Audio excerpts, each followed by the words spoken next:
এই গাড়িটা হচ্ছে ডানা গ্রুপ অফ কোম্পানি থেকে আসছে। ডানা গ্রুপ অফ কোম্পানির চেয়ারম্যান সাহেবের গাড়ি এটা।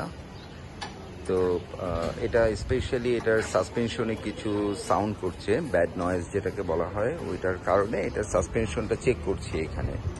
আমাদের টেকনিশিয়ানরা কাজ করছে, যেহেতু এটার সিম্পল, তেমন বেশি কোনো কাজ নাই, যার কারণে এটা আমাদের এখান থেকেই ওয়্যারহাউসের সামনে থেকে কমপ্লিট করাচ্ছি। এটা সাসপেনশন, তারপরে হচ্ছে ব্রেক প্যাড, ব্রেক শো, তারপর স্টিয়ারিং বক্স, এগুলি সব কিছু চেক করে চেঞ্জ করতে হবে। এগুলির কাজ চলছে এখানে। এগুলো সব কিছু কমপ্লিট করার পরে এটা আবার টেস্ট ড্রাইভে যাবে। টেস্ট ড্রাইভ কমপ্লিট করার পরে যদি কোনো ধরনের কোনো প্রবলেম থাকে দেন আবার এটাকে রিচেক করব।